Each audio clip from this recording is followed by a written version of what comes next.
అందరికీ నా ఉద్యమాభినందనలో. మరి ముఖ్యంగా మన ఆంధ్రప్రదేశ్ రాష్ట్రంలో గత 3.5 సంవత్సరం నుంచి ఈ రాష్ట్రంలో ఉన్నటువంటి దళిత గిరిజనులకు సంబంధించినటువంటి ఎస్సీ ఎస్టీ కేసుల్లో రిలీఫ్ ఫండ్ అత్యవసర భృతి అని ఉంటుంది. దీనిని 3 సంవత్సరాల నుంచి పూర్తిగా ఆపేసి పక్కన పెట్టడం జరిగింది. అయితే వాస్తవంగా ఇప్పుడు కూటమి ప్రభుత్వం అధికారంలోకి వచ్చిన తర్వాత మాల మహానాడు ఆధ్వర్యంలో అనేక కుల సంఘాలు ప్రజా సంఘాలతోటి మేము అనేక సార్లు మరి సాంఘిక సంక్షేమ శాఖ మంత్రి గారిని కలిసి అయ్యా 3.5 సంవత్సరం నుంచి ఈ రాష్ట్రంలో మనకున్నటువంటి 89 యాక్ట్ ప్రకారం ఎస్సీ ఎస్టీ అత్యాచార నిరోధక చట్టాల కింద ఉన్నటువంటి కేసుల్లో అత్యవసర వృత్తిని ఆపేయడం జరిగింది.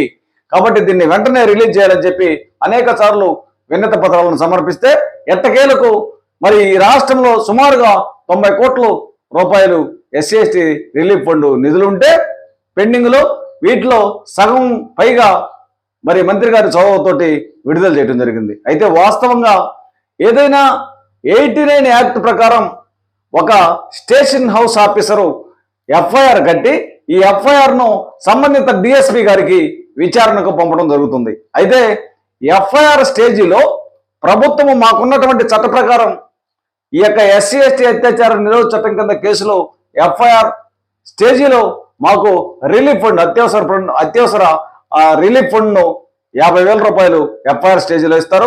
ఆ తర్వాత విచారణ అనంతరం ఈ కేసు నిజమైతే మరి దానికి సంబంధించిన సెక్షన్లను బట్టి లేదా తప్పు అయితే రెఫరల్ అవుతుంది. ఇది అందరికీ తెలిసిన విషయమే. దాన్ని బట్టి సెక్షన్లను బట్టి వస్తాయి. కానీ ఇప్పుడు జరుగుతున్నటువంటి నేపథ్యంలో ఒక్కొక్క జిల్లాలో SC ST vigilance and monitoring committee చైర్మన్గా కలెక్టర్లు వ్యవహరిస్తూ ఉంటారు. కాబట్టి ఈ కేసుకు సంబంధించినటువంటి అన్ని జిల్లాల్లో కలెక్టర్లు వెంటనే స్పందించి మరి ఎఫ్ఐఆర్ అయినటువంటి కేసుల్లో రెఫరల్ అయినవి ఎఫ్ఐఆర్ స్టేజీల్లో కూడా మీకు అత్యవసర వృత్తి ఇవ్వడానికి లేదని చెప్పి పోలీసు అధికారులు కొంతమంది మరి ఎఫ్ఐఆర్ స్టేజీలో మాకు మరి అత్యవసర వృత్తి రానియకుండా ఆపటం జరుగుతుంది. కాబట్టి ఎట్టి పరిస్థితుల్లో మాకున్నటువంటి చట్ట ప్రకారం రాజ్యాంగం ప్రకారం ఖచ్చితంగా ఎఫ్ఐఆర్ స్టేజీలో మాకు రావాల్సినటువంటి రిలీఫ్ ఫండ్ను మాకు ఇవ్వాలా.